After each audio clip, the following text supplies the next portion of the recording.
gusto makita ko ng gagawin. So, ito, explain natin. Ako, I'm actually fan of Ami Broker. So, during na nag-start ako last sa March yata or May ko inumpisahan tong Ami Broker na to. No?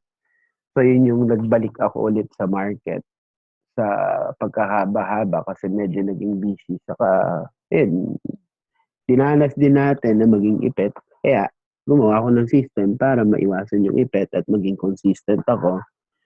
Ang ano nga lang is kailangan isundin ko talaga siya. Kapag hindi ko sinusunod, kagaya na nangyari minsan sa out, hindi ko sinunod, no? Medyo na-hype din ako, nagkaroon ng emosyon, hindi napasama until now, ipit tayo.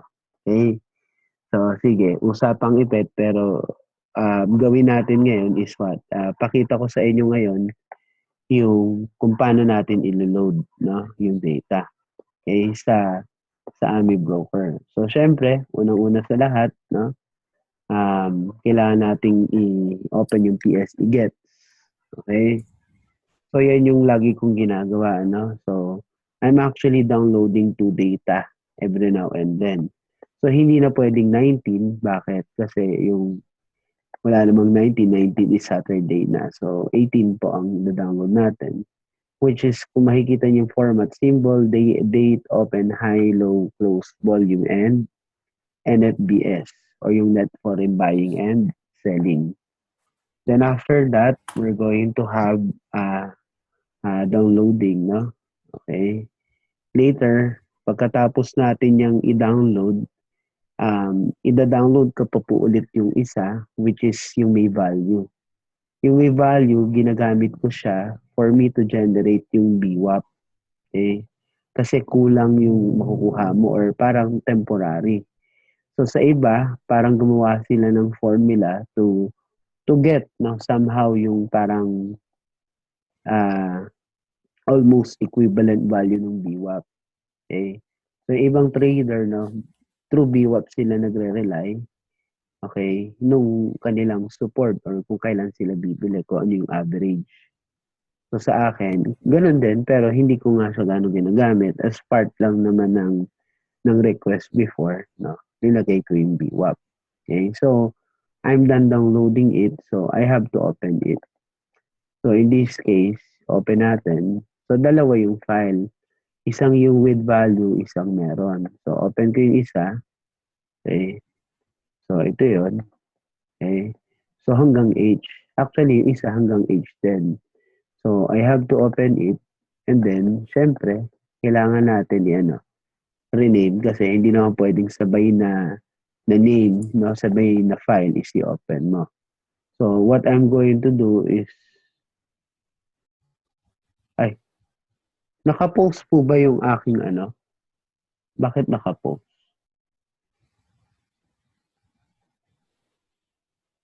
Resume share. Okay. So, ayan. Ay, ano ba? Ba't hindi ko ma-share? Ano pong nakikita ninyo? Yung Ami Broker lang, no? Tama. Yes. Ami Broker lang, no? Yung screen lang ng Ami Broker nakikita nyo. Okay, wait lang ha.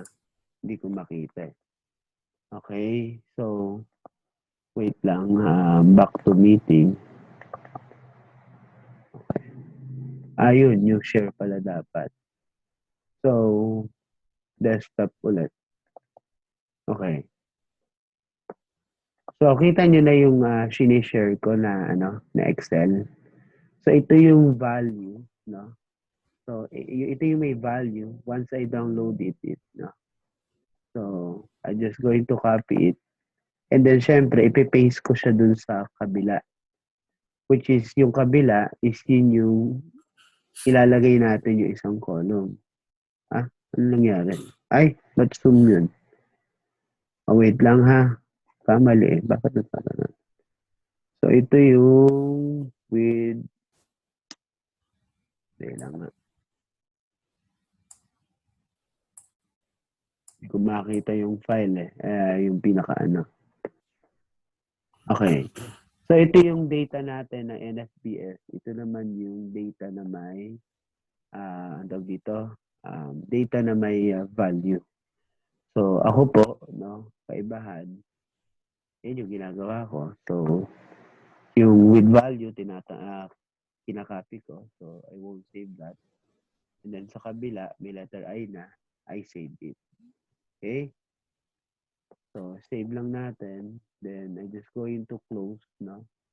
Yung mga folder na nabuksan natin. Kita naman yung mga folder, no? Tapos itong Excel. So, I'll close it. Save na. Okay? So, naka-save na. So, ngayon, pakita natin na yung mismong ano natin. Ito na yung ano natin, dito? Yung AMI broker. So, I'll be loading it, no? And then, import ASCII lang. So, kaya mangyari, yung ilang columns na yon dinagdag ko na siya. So, ngayon, makikita na natin dito, nagbago. So, kung kanina, sinek natin, ang date na natin ngayon is 11/18. Okay? So, kanina, medyo chinek ko rin yung chip, no? So, ngayon, filter natin, so 18. So, ito yung ginagamit ko, which, syempre, ano lang to, no, pang akin lang. Pero syempre, madali lang naman gumawa nito. It's a matter of combining different AFL, pagsamasamahin mo lang, no.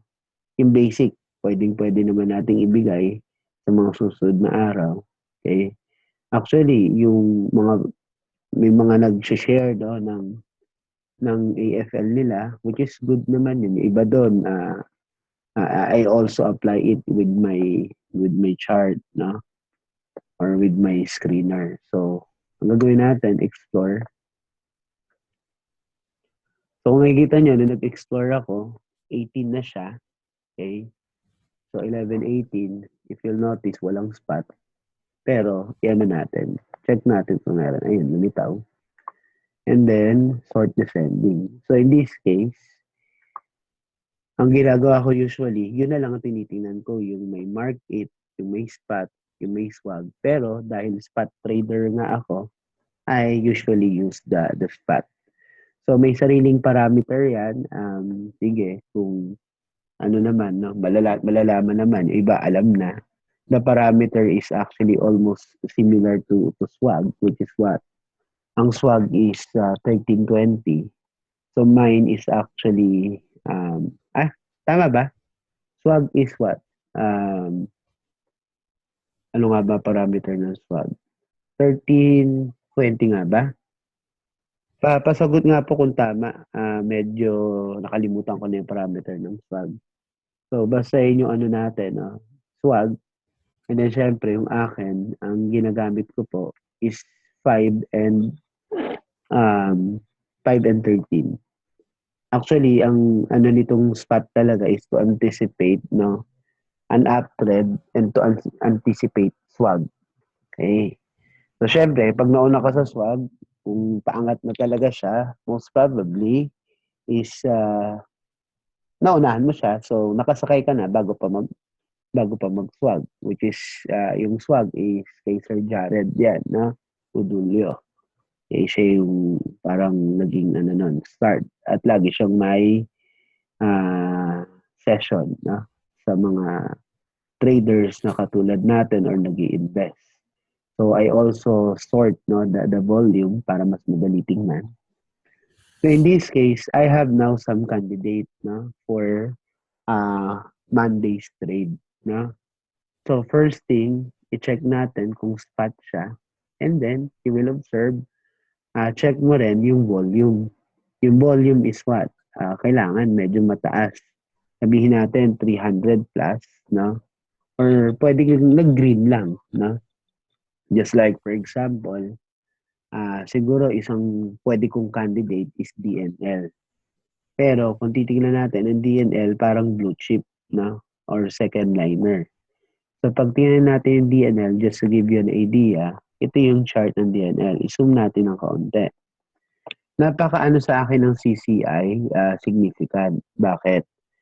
Usually sa akin, mas gusto ko ang CCI bago pa mag 100 sana nakabili, which is dapat nandito. Ang problema nga lang dito, kung titignan nyo kay DNL, hindi mo mahuhuli. Bakit? Kasi yung direction ng CCI mo is what? Neutral. Sideways siya. So, ibig sabihin, kung bumili ka dyan, hindi mo alam kung tataas ba siya or bababa.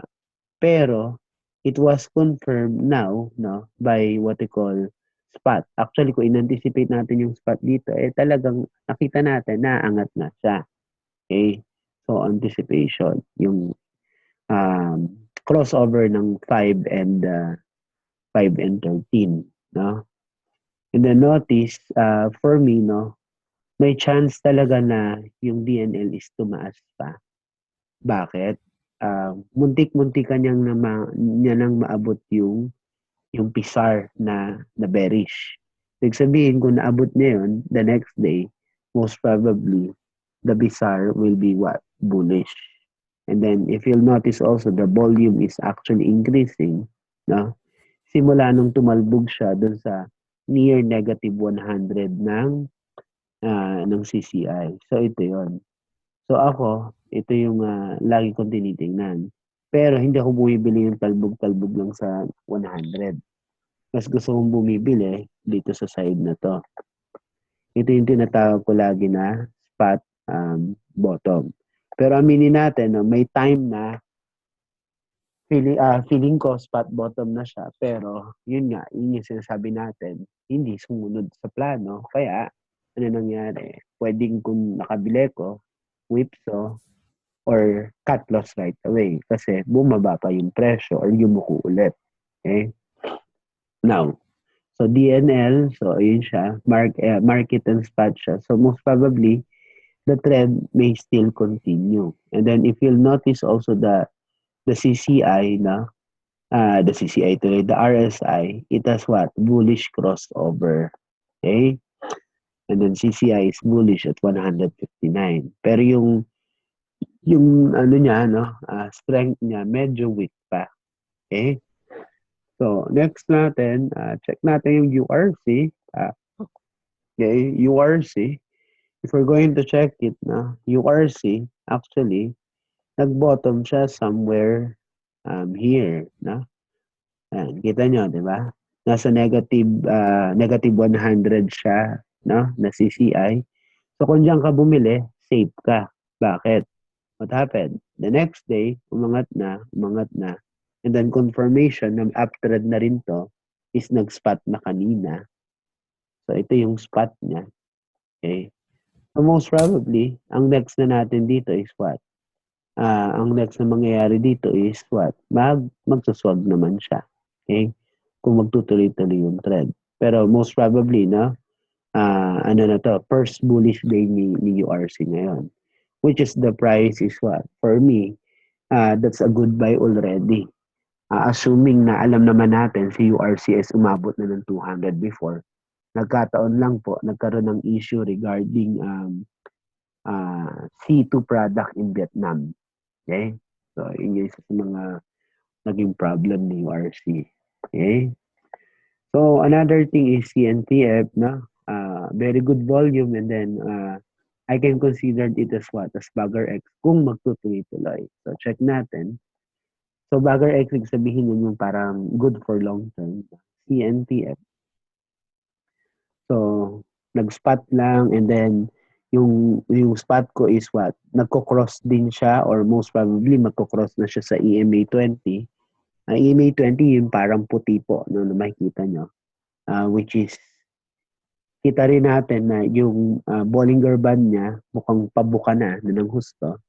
At the same time, it has a good volume, and then the CCI is actually what? Pointing up, nagkaroon lang po ng konting selling. And then if you'll observe also, kapag medyo may malaking kandila si hindi naman siya yung laging nasusunod ng red candle or malaking red candle. So medyo for me, medyo safe bilhin si CNTF, especially the price is somehow okay pa naman, for me okay pa siya, pwede pang bilhin. Pero yun nga, minsan nakakatakot na rin dahil umangat na from the previous low, which is, sabihin natin, halos nag-15 yata siya dati. Okay, yung pinakamababa yata niya dito. So, 15.4. Okay? So, hindi ko gano'n tinitingnan yung long trend niya, pero yun yung nakikita kong pinakamababa niya, yung 15.44. Okay? So, hindi pa naman gano'n lumalayo yung presyo.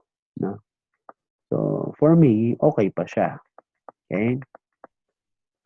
So, ayan siya. CNPF. So, that will be one of our candidate. ICT, question. Sir, pula po or loss siya kanina?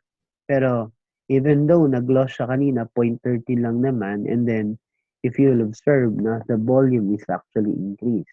So, let us check it. Okay? ICT. So, ICT for me, medyo nagdedelikado ng kaunti. Why? What's the reason behind? Pero pwede rin namang mag-bounce pataas kasi nasa positive 95 naman siya, near 100. Pero parang nag-semi ano siya, no, nag-semi sideways na medyo ang bias niya, no, pababa. So medyo ingat-ingat lang dito siguro kung bibili. So better buy below, no? Most probably the price. Syempre yung range natin, ang gamitin na lang nating range is yung sa support natin na pivot support. Okay? Or if you want, no, gamitin mo itong dalawang to, no, na natin, na yung common, no, common low, which is siguro pwede kang mag-bid sa 72, or kung medyo nagmamadali ka, pwede kang mag-bid sa 75.75. Okay? That's ICT. Sa ngayon, no, medyo maganda na yung port natin, kaya kahit papaano umangat na siya from previous 65. Kung matatandaan niyo po, si ICT, that is actually nasa 100 plus level before. So, nung nagkaroon ng port congestion, doon nagka-problema ng kaunti. So, tingnan natin naman si Max, no? Si Max, spot detected, pero ang problema ko dito, medyo manipis, no? Yung angulo niya, and then medyo parang hanging na hindi ko maintindihan yung CCI natin. And then, galing din siya sa baba. So, for me, kung ako tatungin kay Max, hindi pa ako ganun ka-okay sa kanya. Lalo na nandun siya sa gitna. Anything can happen, no? And then, analysis natin, another thing, CPM, volume, 65,000, pwede ba? Pagtyagaan natin. So, yan. Pointing down, so I don't like it kasi CCI is pointing down. Okay? And the next is what? RCB, check natin kasi medyo mahal naman din, 52,000. So, RCB, galit ako sa RCB. Okay, talagang sinabi galit sa RCB, no? Ayoko ng RCB kasi Yochenko Group yan. Even EEI, no? Hindi ko type. One of the reason, isa ako sa nabiktima ng insurance nila na APEC, no? And, na-i-chismis ko pa sa inyo. Okay?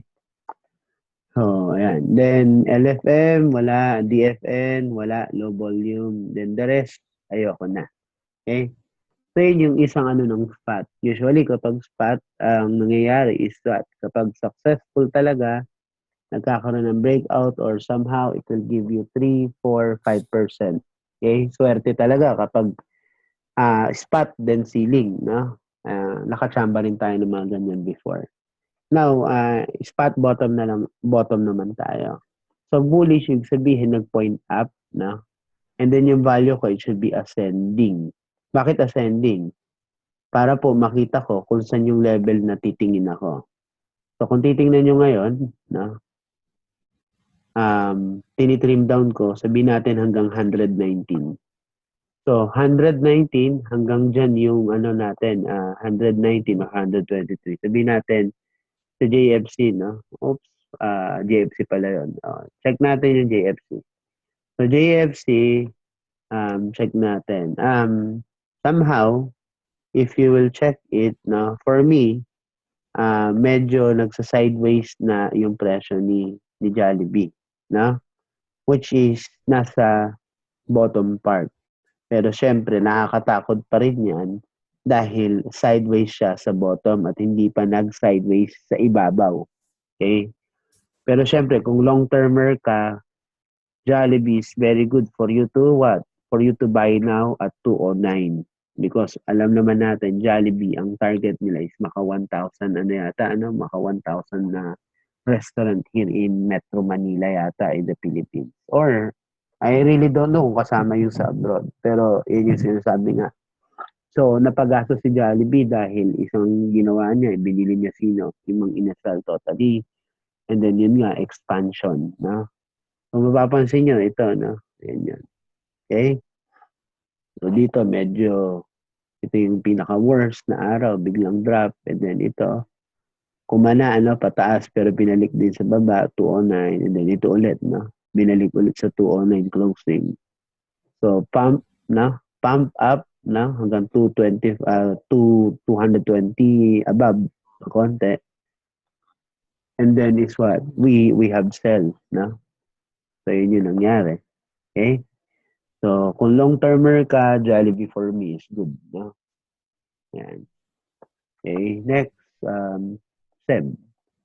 Seb, if you'll notice, pag tinignan natin si Seb, okay, hindi ko ganun type, sideways pa rin, no? Next is food, 80,000 lang, pagsagaan natin tingnan, food. So, food, yun, sideways pa rin sa baba. So, ayoko na, namumula pa, no? Then, FDC, check din natin, nasa 109, negative 109, medyo nakaangat na ng konti. FDC. Oops, ayan. So, for me, no, kung sikat tong stock na to at medyo, for me, no, it is a candidate for a spot, spot bottom, no? So, medyo nag-bottom na yung price niya, no, from a recent low, no, or drop. Pero kung titingnan nyo, hindi naman talaga drop yung nangyari. It's a matter of parang bumababa na nagsa-sideways lang. And then, ang problema lang natin dito, bumubuka yung kanyang Bollinger Band pababa. Okay? So, once na kung bumili ka dito, malay mo, bigyan ka ng 4%. Ang problema nga lang natin, isang issue is yung volume natin. Okay? Next one, BKR. So, BKR po, tingnan natin. Pero, ayoko na pag-aksayahan, no? Bakit ayoko na pag-aksayahan? 1,000 lang yung volume, wala. Hindi gano'ng pansinin. Okay, Ion. Yan. May disclosure yata kanina, no? Check natin. Ion is a candidate for spot bottom, but pero tingin ko nga, baka umakyat na to ng konti. Okay? So, ayan. Lalo na Doji nandun. And then, kung mapapansin nyo, ilang buwan na rin siyang downtrend, which is somehow nag-start siya dito. Trinay bumawi somewhere dito. Okay? So, from, sabihin natin, from August until November, patapos na November, mukhang ngayon pa lang siya babawi na makakaakyat or magbe-breakout somehow sa breakout. Ang sinasabi kong breakout dun sa 100 level, ha? Okay? So, ayan. 100 level. Okay? Ayan. O pwedeng i-replay. Naka-live po. Ano yan? Hindi mo record? Naka-record po to. Naka-record po. Share ko na lang po sa inyo. Naka-record po to. Okay? So, yan po. Okay? So, Ion, ayan, no? So, candidate na siya for me. So, the price of 1.7 or below, yung range niya na below, which is what? Sabihin natin ito hanggang dito. Low niya is 1.6. So, sabihin natin 1.7 to 1.6, that will be my buy range kung bibili ako. And then below 1.6, kung babagsak siya doon, magkakat ako. Okay? So, yun po yun. So, ayan, candidate siya for a reversal or for a bounce. Most probably next week or sabihin natin, pwedeng Monday. IDC, Okay, check natin. IDC. IDC. If you will check, ayan, red candle but notice the CCI, na? Ito, paborito ng, ewan ko kung may mga taga-top dito na or nakakakita. IDC is alaga ng top yan. Bakit? Syempre, company nila yan, no? Okay? So, ni Sir Antonio Herbosa, ni Sir Tony. Okay? So, we have 10 minutes to complete.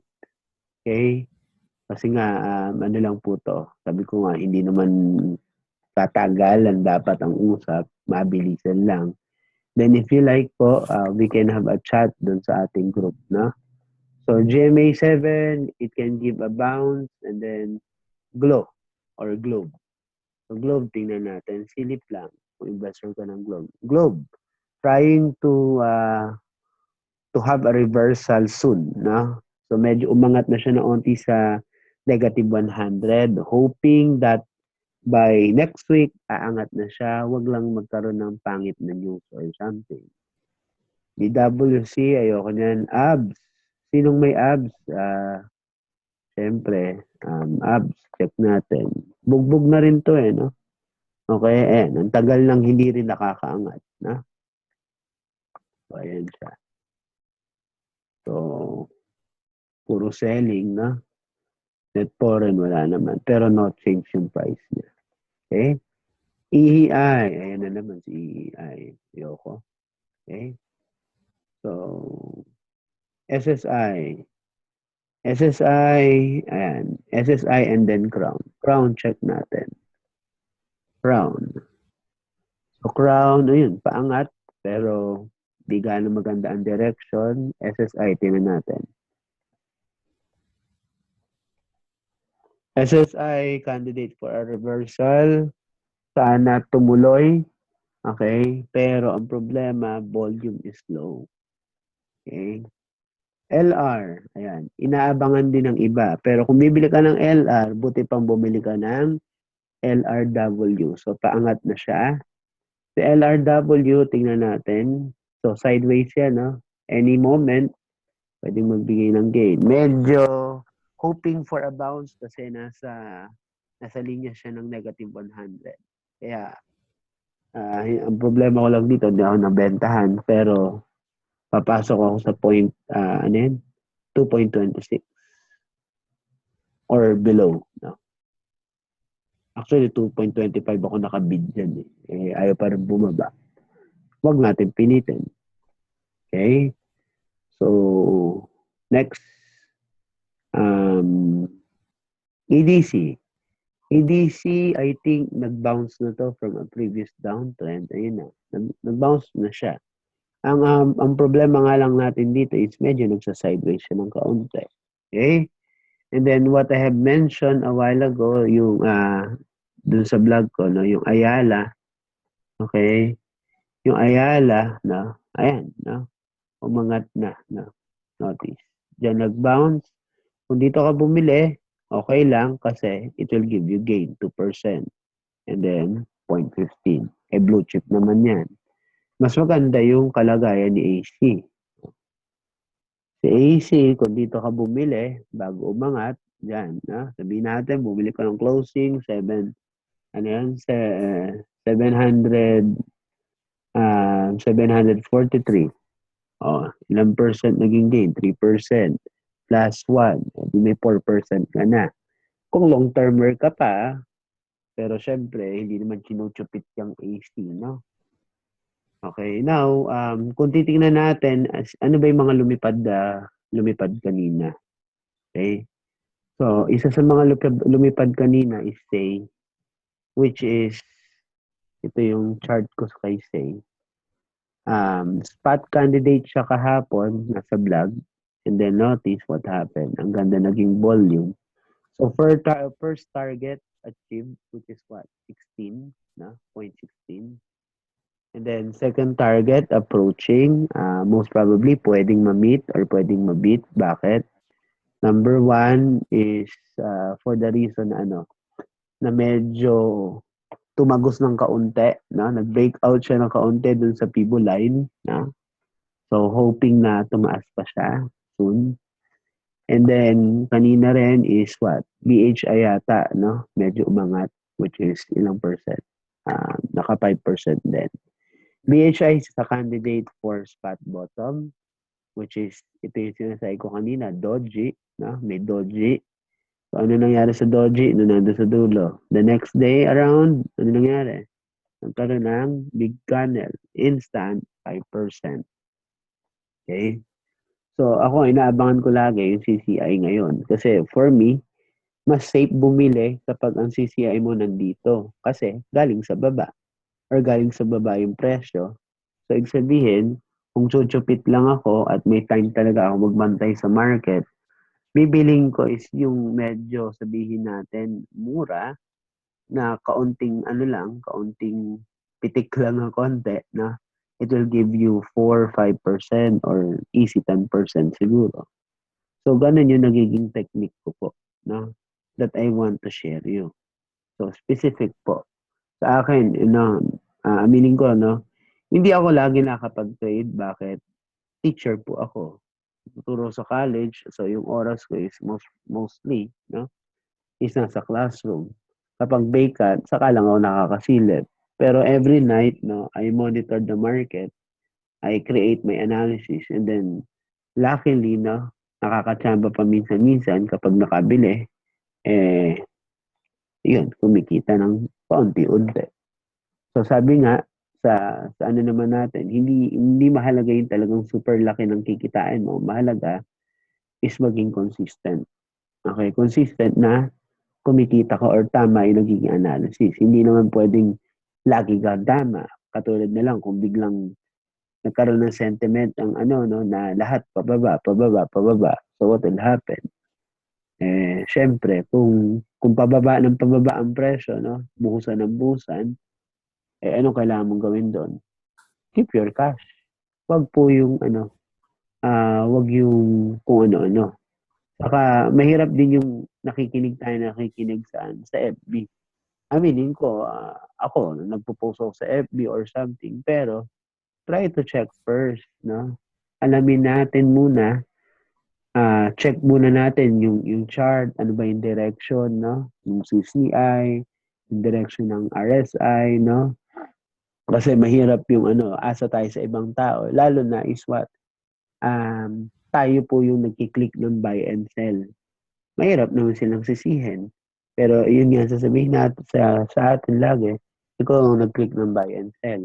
Pero, for me, ako, or yung ibang mga nagtuturo or may mga idea, we only give information or idea or guide, no? And then, syempre, execution-wise, nasa sa inyo pa rin yun.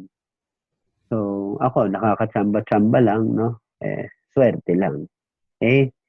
So, tapos na po yung time, no? Baka biglang maputol. Ilan ba yung participant natin dito? Uy, ayun, si Edwin, si Gel. Uy, si Ate Kay, nandyan. Si Mia, si Rochi, no? Yung iba dito pala, no? Datihan na. Nandyan si Jomer, no? Si Ate Kay, si Ma'am Mia, parang nawala ayun, si Ma'am Rochi, no? Then the rest yata, bago-bago, no? Okay? So, okay lang po ba sa chat na tayo mag-usap? And then, andag dito, ano ko po yung video, no? Upload ko na lang, i-share ko dun sa group page natin if you like. Okay? Sige po. Stop ko na po muna to, no? Yung sinishare ko sa inyo na then usap-usap po tayo. Okay? So, stop ko lang yung ating recording.